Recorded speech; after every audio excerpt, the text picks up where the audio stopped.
युतीचा शेतकरी शेतमजूर युतीचा शेतकऱ्यांचा सातबारा कोरा शेतकऱ्यांचा सातबारा कोरा शेतकऱ्यांची सरसकट कर्जमाफी शेतकऱ्यांना सरसकट पीक विमा नाही, मुळातच या सरकारनं आमच्या शेतकऱ्यांना नग्न केलेलं आहे। सरकारनं निवडणुकीपूर्वी निवडून यायच्या अगोदर शेतकऱ्यांना मोठ्या मोठ्या घोषणा केल्या की आम्ही शेतकऱ्यांचा सातबारा कोरा करू, शेतकऱ्यांची कर्जमाफी करू, शेतकऱ्यांच्या सोयाबीनला 6,000 रुपये भाव देऊ।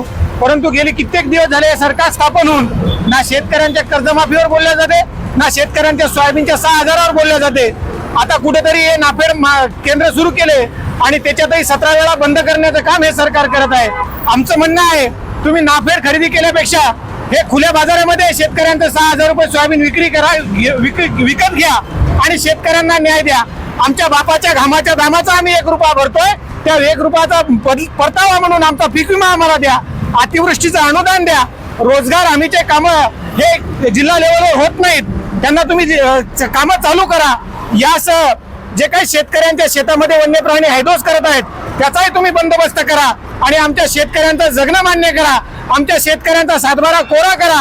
आज आमचे मुलं बाळ, आज आमचे शेतकरी आत्महत्या करतायत, आज आमचे मुलं बाळ अनाथ होत आहेत, रस्त्यावर आहेत, काही शेतकरी आत्महत्याच्या उंबरठ्यावर आहेत। जर तुम्ही या शेतकऱ्यांना या प्रकारे जर न्याय दिला नाही तर महाराष्ट्रातले शेतकरी किड्यामुंग्यासारखे मरतील, हे सांगण्यासाठी आम्ही या ठिकाणी मुंबईमध्ये आलेलो आहोत आणि तुम्ही आम्हाला नग्न केलेलं आहे। आणि आमचा प्रश्न आहे, नग्न आम्ही आहोत का नग्न तुम्ही आहात हे सरकारनं आम्हाला सांगितलं पाहिजे।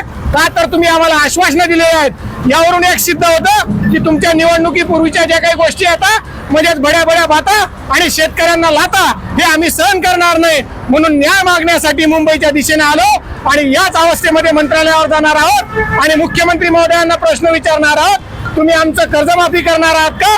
शेतकऱ्यांना सोयाबीनला 6,000 रुपये भाव देणार आहात का? आमचे रोजगार हमीचे कामं तुम्ही सुरळीत करणार आहात का? आणि शेतकऱ्यांना न्याय देणार आहात का? या मागण्यासाठी आम्ही मंत्रालयावर आलेलो आहोत। आणि पोलिसांनी जर आमचं आंदोलन दडपण्याचा प्रयत्न केला, आमचं आंदोलन होऊ दिलं नाही तर आमच्या रक्ताचे पाठ जरी वाहिले, आमच्यावर गोळ्या जरी घातल्या तरी आम्ही मागे हटणार नाही। आंदोलन आम्ही करायसाठी आलेलो आहोत, महात्मा गांधीच्या मार्गाने आम्ही आलो आहोत। भगतसिंगांचा एकही आम्ही या ठिकाणी मार्ग अवलंबला नाही, म्हणून पोलिसांनी आम्हाला आमचं आंदोलन करू द्यावं आणि सरकारनं आमच्या मागण्या मान्य कराव्या।